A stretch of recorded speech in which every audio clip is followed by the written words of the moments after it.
Uzès, devant la maison Edgar Hamon, un des derniers paruriers parisiens qui fournit tous les grands noms de la haute couture. Vous verrez, on ne peut dire aucun nom. C'est assez secret, donc il y a toutes les grandes maisons qui travaillent avec eux. Mais vous ne verrez ni marque, ni rien.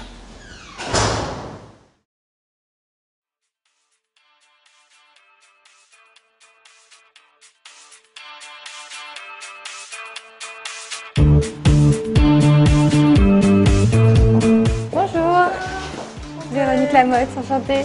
Edgar Hamon est parurier depuis 1919. Et donc on a commencé avec des boutons de bottines, puis des boutons en général qui viennent accessoiriser le vêtement.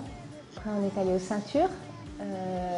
Après avoir travaillé le cuir des ceintures, on en est venu à la boucle de la ceinture qui mélangeait donc le métal, la résine, les cabochons de verre, etc. Et de là, la transition vers le bijou fantaisie en fait était naturelle, puisque finalement c'est les mêmes matières et voilà. Donc aujourd'hui on fait de la bijouterie fantaisie très haut de gamme, on va dire. Souvent le créateur vient ici travailler directement parce qu'il demande un prototype, on lui réalise à l'atelier, donc ça lui permet tout de suite de rectifier le tir si ça ne lui convient pas. Voilà. Et donc à l'issue de ces collections, les pièces sont présentées en showroom et lors d'un défilé 2 fois par an et en showroom 4 fois par an. Et le service production prend le relais pour réaliser en petite moyenne série ces pièces. On fait travailler ici en interne une trentaine de personnes, mais on fait travailler aussi une trentaine d'artisans dans Paris.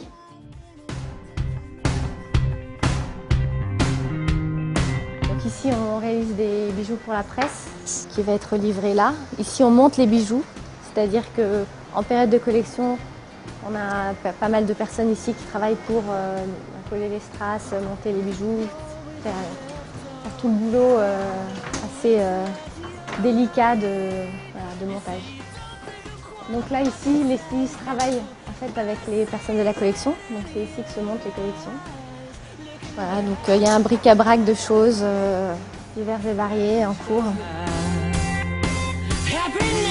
Donc ici vous avez l'atelier cuir qui démarre ici, donc tout ça. Donc là vous avez des différents outils qui s'appellent des emporte-pièces qui servent à découper les ceintures en forme. Puisque donc des ceintures toutes droites, on peut les passer dans une machine, enfin vous passez le cuir dans la machine et il ressort une ceinture quasiment finie. Pour des ceintures en forme c'est plus compliqué, donc il faut vraiment découper le cuir à partir d'une forme précise. Puis vous avez des choses de la production en cours.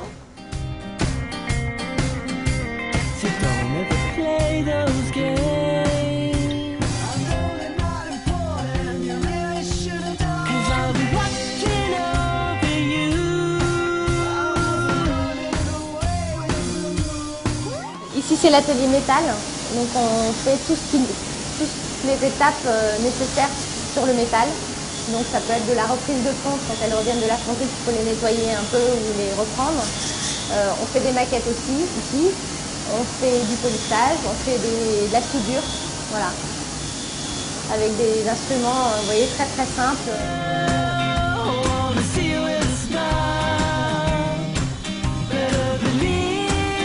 Stock de chaînes, sachant qu'on a énormément de fournisseurs de chaînes, donc on peut commander sur catalogue un peu n'importe quel modèle.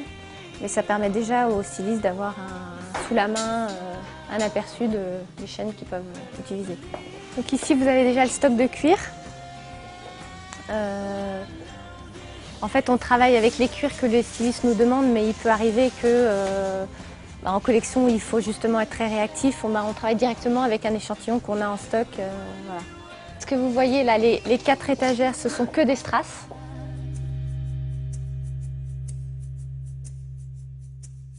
Watch the sky fall. Watch the sky fall. We all fall down. Watch the sky fall.